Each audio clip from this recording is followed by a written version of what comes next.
Hi, you may remember some time ago I finished this crumb quilt, Scrappy quilt, and I bought the backing. It's a 108 wide backing, which I've already seamed down the middle to fit this quilt, and I'd layered it all up, even with the wadding and everything, and I found it fits it. There's plenty of room lengthwise, but it fits it with about 1 inch to spare on the width, which isn't very good for quilting. You need 3 or 4 inches each side to allow for the stitches to take up extra fabric, and any movement, fudge room I think you'd call it really. But what I plan to do, and what I said I was going to do, is I'm going to cut this fabric down the middle. I'm going to make another block like these, but about 6-8 inches wide, a long thin one, put it in the middle of this one, and that will be the new backing with enough width. So hopefully I can now show you what I'm doing when I'm making these blocks, even if it is a different shape. Okay, I think I've got you set up as best I can so you can see what I'm doing. I've got my old Bernina record out, my beautiful mechanical, rather than using the big dukey, because I can get a better angle for you to see, I think, I hope. I've got some scraps out of my boxes, my very much reduced boxes after doing this quilt, so that's brilliant. And they've all had a quick press so that they're not too difficult. I'm on my felt mats so that I can iron as I go with my little treble iron. Scissors and a little scrap pot. What I tend to do is start with, there's some smaller pieces there, the smaller scraps anyway, and pair them up to make a larger scrap. So right sides together, under the machine,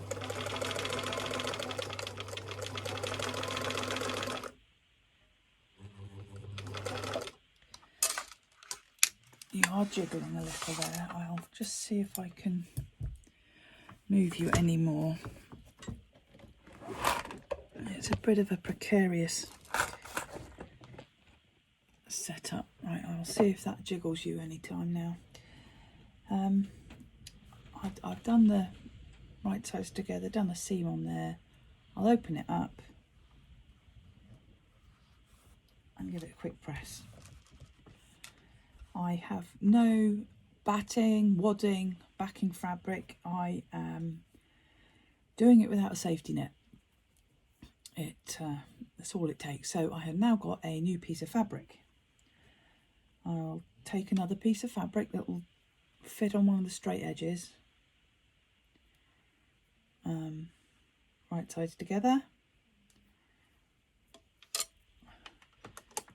One of the edges is straight, so I'll just generally follow that along.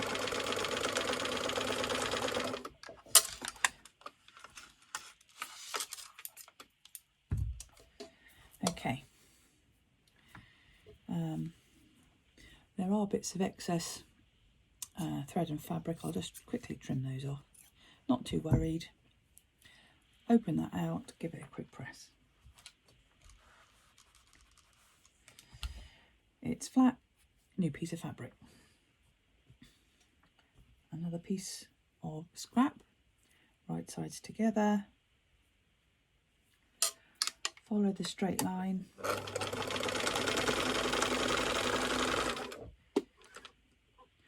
I'll make sure the tension arm's at the top, it doesn't pull the yarn too hard. Right. Don't worry about cutting off the excess yet. Open it first. Press it. And then trim.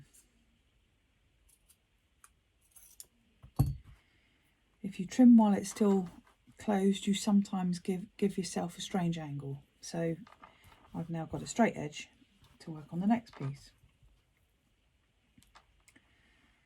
That's a tad small.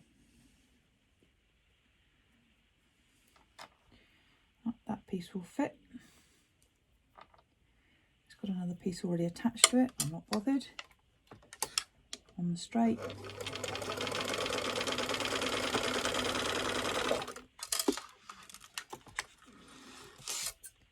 Trim the threads, press it open. I've got a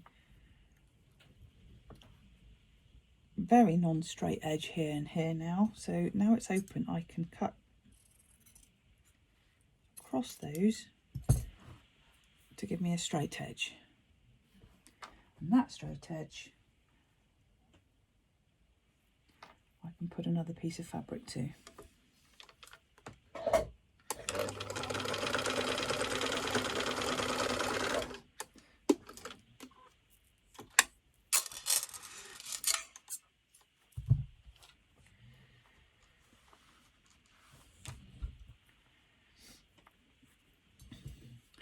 And across there, I can see I need a straight line from this one across here, so I'll just cut it.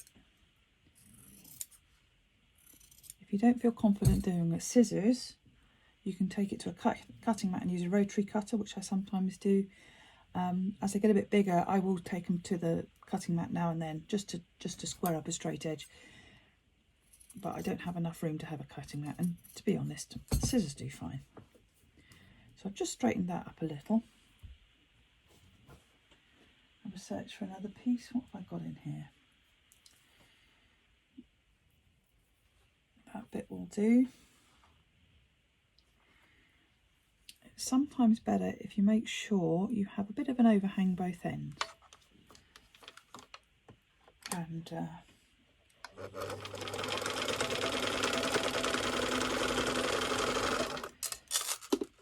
sew it on with the overhang. These are scraps, so it doesn't really matter if it goes wrong. I've pressed that out. Where I had the overhang, if I'd have matched it up perfectly, that edge to there, I'd have a strange kink and no extra fabric to trim it properly. I can now put my blade along the straight edge there and just trim. And this one as well, I'll just trim that off. So I've got quite a rectangle there. Another piece of fabric.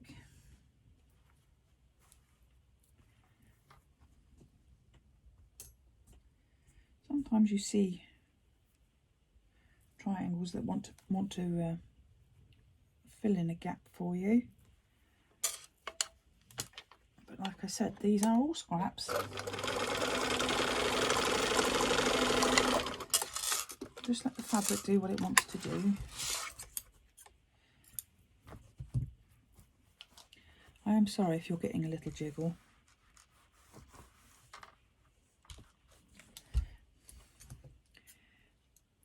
I'm going to straighten that out across there. Don't have to be terribly accurate. Now that one, if I go across there, I'm still going to get a corner, so I'm going to take it across there and give it an extra edge. I'll put those back into the pile.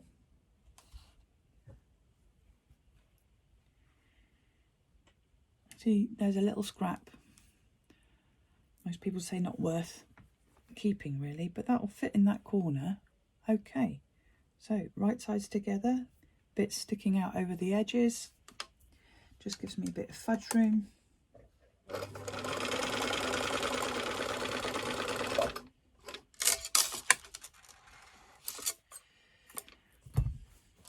Iron it open.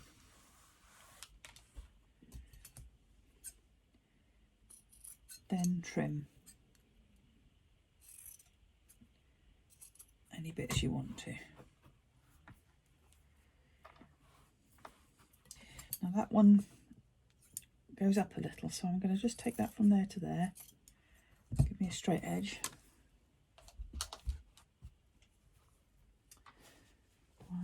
take a nice long straight bit, put that there.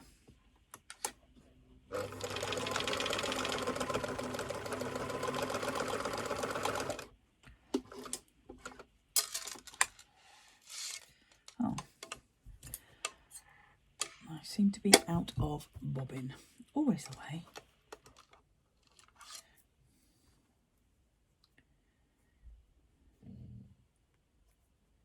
Okay, I've put a fresh bobbin in, back to where I was.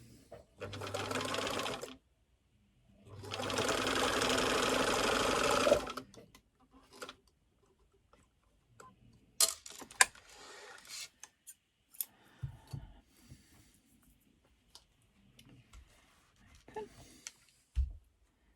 And then trim,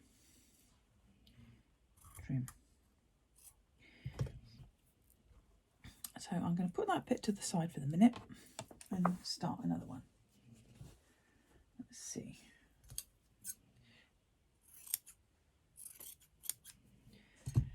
This one has a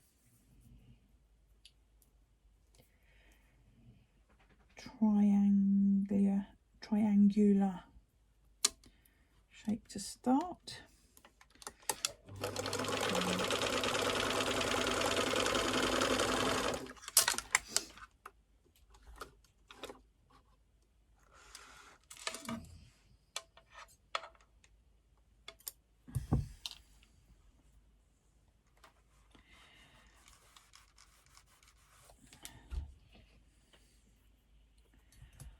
I'm going to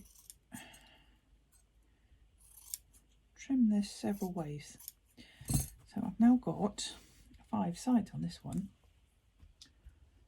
So I'm going to add a little bit to there.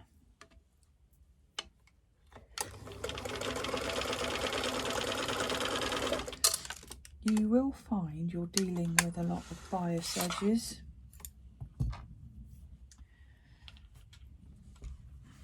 I found just to be a little mindful of that and just let the fabric go through. If you keep pulling it and trying to rearrange on a bias cut, you know, fabric stretches more on a bias cut. If you keep bullying it, you'll end up with a very lumpy bumpy piece of fabric. So just let it sit on the machine bed, no pressure, gently let the fabric go through, just a slight guiding, no pushing or pulling.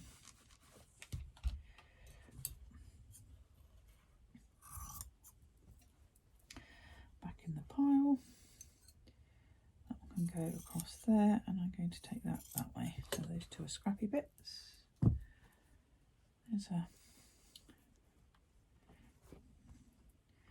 bright piece, I'm going to pop that on there.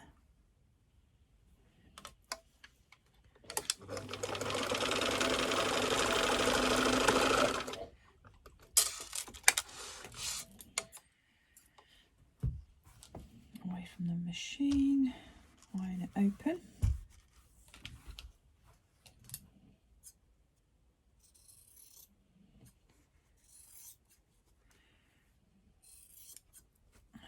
And then I can see there's a straight line in the making there. You see, you don't have to use all small pieces. It's a thin piece of poplin there, but other fabrics will give it support. Straight edges, bias edges.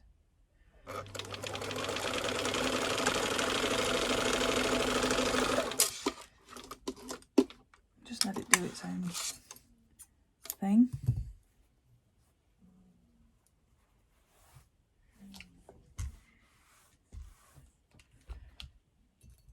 Sorry, the wheezing in the background is Willie trying to pretend that she's annoyed at me. Yes, it is you. She's annoyed at me making noises at my telephone.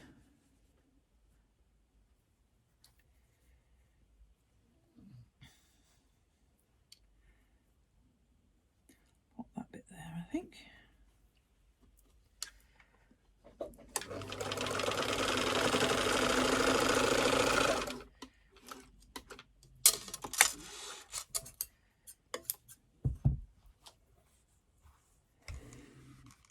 It's quite a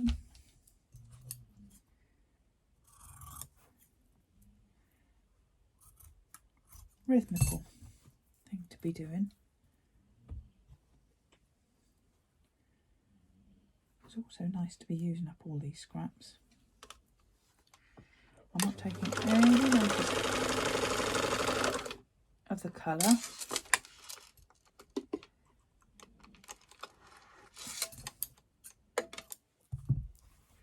At all.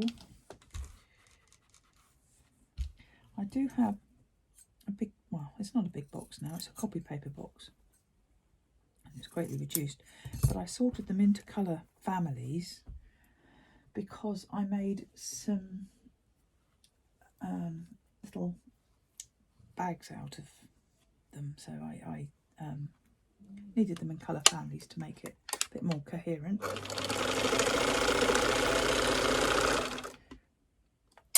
But for this, I have totally ignored all the colours whatsoever.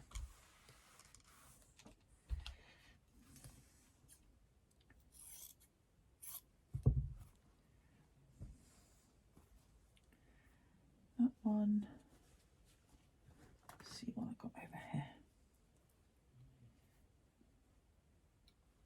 I've got a selvage there. I'm not keen on using the selvages because they're a totally different tension to the rest of the fabric. So I've lined that up against that edge, slight overhang.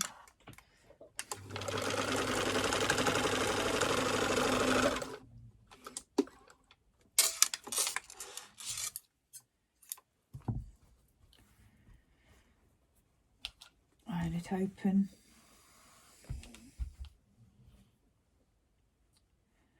I'm going to straighten that there. I've put a pin in my felt pad that's about 9 inches across, so I know more or less how wide I want this strip. It's only a rough indicator simply because when I've put a long enough piece together, I'll take it to the ironing board and give it a proper press with steam. And I will trim it properly to shape then before putting it in the fabric for the backing.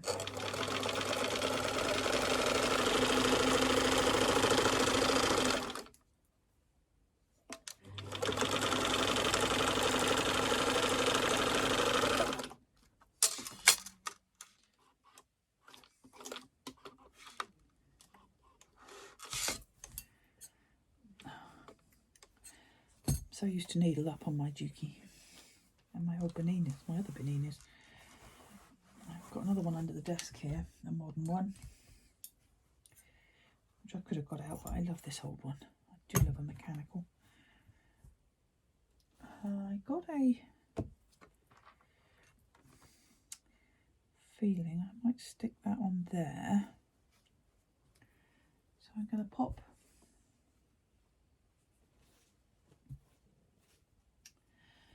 a nice big bit. Extend that piece along.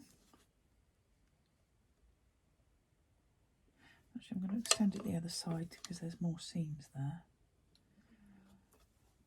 Very much in danger of actually thinking them.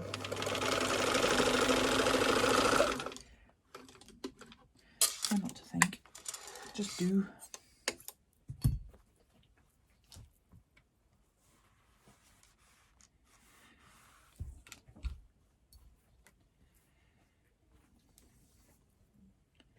needs a bit more. Take that off.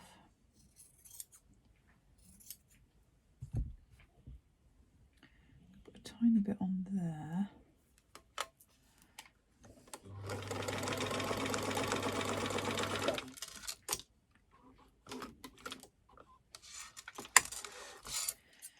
Probably gather from my amount of scraps. I have made a few quilts over the years.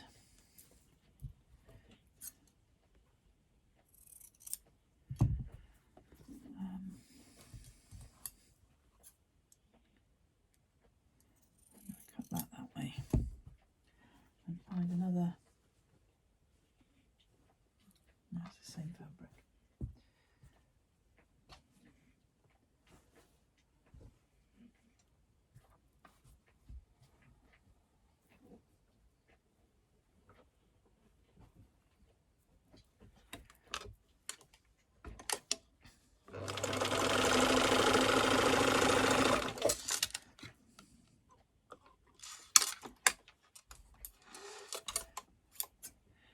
Let's trim a bit off that seam.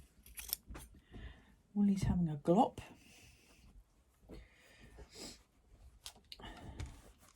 You're wondering what that strange noise is.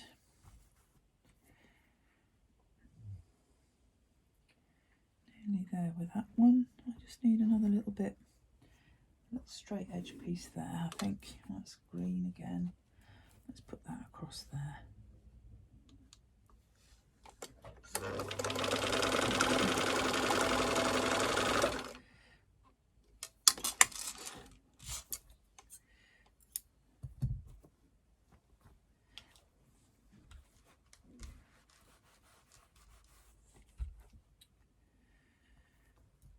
I need that to be straight there.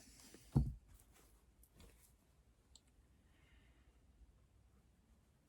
I'm going to put those two together there.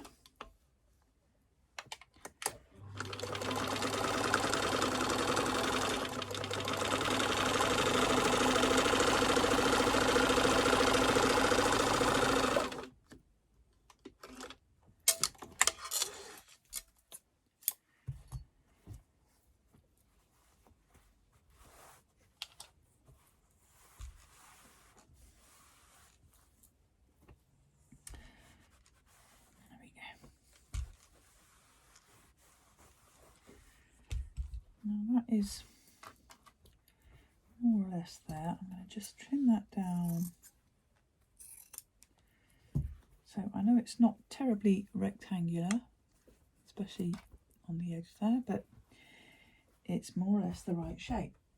Here's one that I've made two already, that one and this one, and I've joined them together there. So I'll now see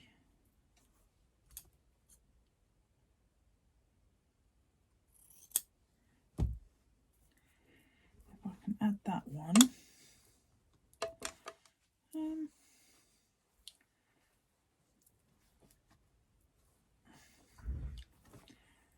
quite see that way. Let's see this.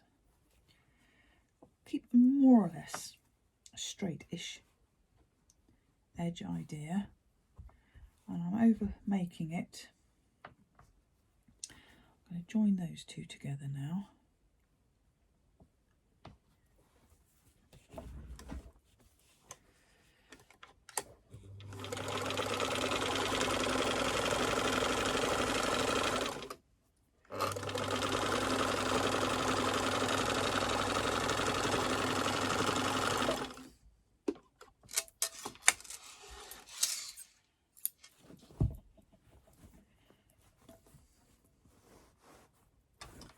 Press that open.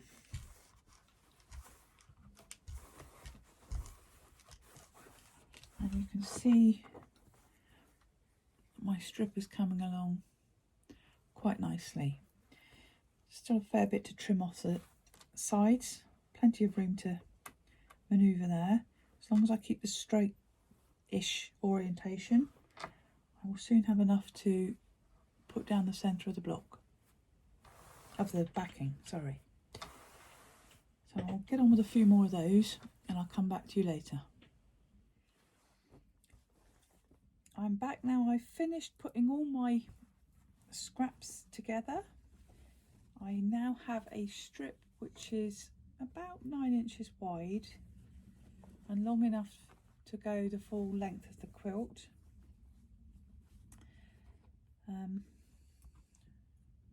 You can see in several places where I've made smaller blocks and then made them partner up with another one, even there and there.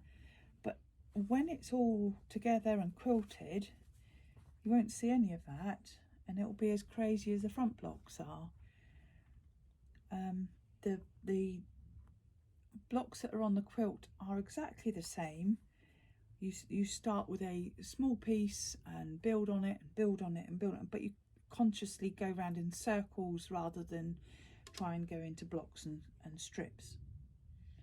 But apart from solving an issue I had with not wide enough backing, which I'm now going to go and put together with this, it's also got rid of another load of whole fabric pieces, made totally new fabric, no backing, no wadding.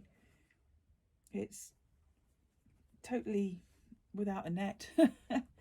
And I've got a little pot of mini scraps that aren't any good for sewing, so I will put them in another box or a bag I have that I use for stuffing things, pin cushions, trolls, dolls, gnomes, whatever. So nothing really goes to waste, or as little as possible anyway. So I'll now go and put this as part of the other quilt.